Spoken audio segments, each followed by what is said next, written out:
वालेकुम स्टूडेंट्स, कैसे हैं आप सब। उम्मीद करती हूँ सब खैरियत से होंगे। अपना ख्याल रखिए, घर में रहिए। Open your Urdu workbook, page number 14।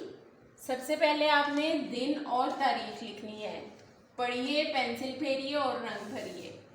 आपने जो तस्वीरें उसमें रंग भरना है और डॉट्स पे पेंसिल फेरनी है और जहाँ सिंगल डॉट है वहाँ पे खुद से राइट करना है। हे हा हाथी। हे की क्या साउंड है, हा। हे हा हाथी। हमजा, हमजा से खुद से कोई लफ्ज नहीं बनता, ये लफ्ज में इस्तेमाल होता है। गाए, गाए, ए की जो है आवाज वो हमजा की है, गाए। ओके, आपने ऐसे ही डॉट के ऊपर प्रॉपर राइट करना है हे।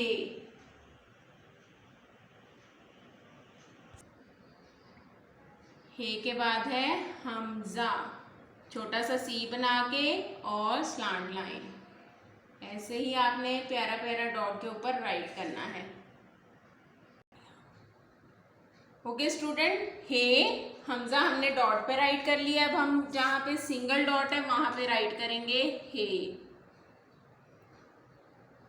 सेंटर की 2 लाइंस में हे।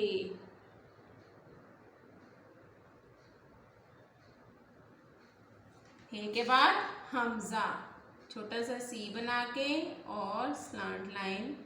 सेंटर की 2 लाइंस में ही हमजा आएगा और सेंटर की 2 लाइंस में ही हे आएगा। आपने ऐसे ही पूरा पेज कंप्लीट करना है, बहुत नीट राइटिंग में, प्रॉपर फॉर्मेशन के साथ। अपना ख्याल रखिए, घर में रहिए। मिलेंगे नेक्स्ट वीडियो में। अल्लाह हाफिज़।